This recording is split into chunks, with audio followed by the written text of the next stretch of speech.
Welcome to the second part of the money series. Last time we talked about what money is and what some people take money to be, and also we define money in our own terms. We define money as a slave that we are not supposed to overburden with tax, and we define money as a slave that if we take care of it properly, to take care of us also. We went on to look at some laws that we learned from richest man in Babylon. And so I gave a summary of 3 laws, which is all the 5 laws of gold chunked down into 3. The 5 laws in the richest man in Babylon are simply God cometh, number 1, God cometh gladly and in increasing quantity to any man who will put by not less than 1/10 of his earnings to create an estate for his future and that of his family. Law 2, God laboureth diligently and contentedly for the wise owner who finds for it profitable employment, multiplying even as the flocks of the field. 3, God clingeth to the protection of the cautious owner who invests it under the advice of men wise in its handling.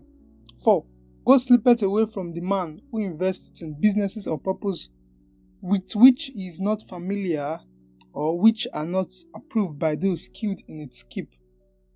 5, God flees the man who would force it to impossible earnings or who follows the alluring advice of tricksters and schemers or who trusts it to his own inexperience and romantic desires and investments. Okay, so those are the 5 laws, and I'd like us to look at the laws individually. The first one said, God cometh gladly and increasing quantity to any man who will put by not less than 1/10 of his earnings to create an estate for his future and that of his family. So which is to save, keep nothing less than 10% of all your earnings for yourself. I'm going to be looking at a practical aspect of how it has changed my life. The first time I read this book, I was on 300 level. Like I was saying, I was talking about how I started my saving culture. I'm talking about my own life, about how I started applying this and what later did for me. That's what I'm talking about. That's the first law. I'm talking about how I used the first law and how it helped my life. Okay, so one thing I can say about saving now. The saving is kind of like a part of my family. Saving has been a part of my family for a long period of time. Because I can remember when I started this saving culture. I started when I was in primary school, if I'm not mistaken. So when I was in primary school, and when I was in primary school, what made it what made it possible? What made it possible for me to be able to save was that my mother was cooking and she sells food. She's when that cooks and sell, local buka, not restaurant shop, local buka shop. So sorry, excuse me. So and then she gives me food to school. When I'm going to school, she also gives me 20 naira. Food in my food flask with 20 naira. So when I get to school, I see people who did not bring food to school, they buy things and everything. But me, 20 naira then could buy so little and so much at the same time. So I'll keep it. I'll like, let me not use this money. So what's the need of wasting the money and buying sweet when I know that I'm already satisfied already? So I'll eat my food, drink my water, and I'm satisfied. Keep the money. I'll keep doing it like that, until when I realize that this money don't plenty. I can actually use it to get things that some things that I want or that I like. So then I'll get myself Spider-Man, get myself um, Dragon Balls, Avatar: The Last Airbender, Korra. I just buy a lot of cartoons and film, Eddie Murphy. So most of the movie, when you come to our house, most of the movie you see, I bought everything. The few things that you see that I did not buy are Christian musicals, Christian music video. When mommy will buy this Christian music video, hey, I like this good. I'm like, what is this one? So I used to buy this kind of thing. Mommy is the one that specializes in buying those ones.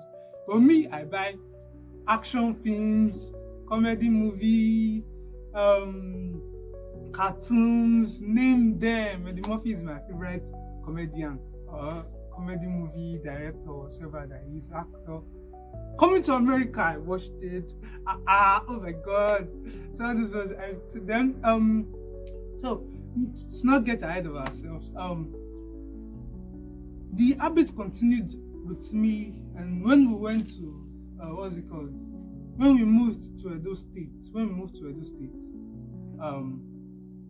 I was now going to a public school that's very far from our house, and the public school transport to the public school then was 17 naira.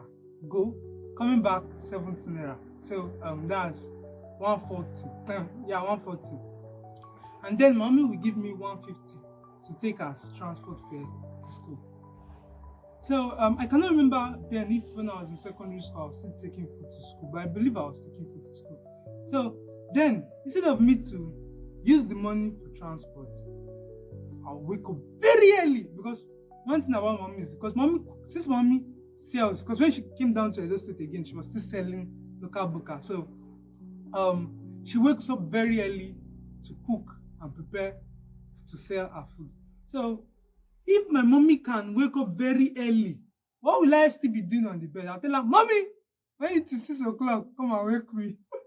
She said, okay, son, I'll do that. And then she'll come. She'll wake me. Sometimes I'll know how to wake up. She'll use hand, put inside water, and rub it on my face. And I'll wake up and I'll hold fire.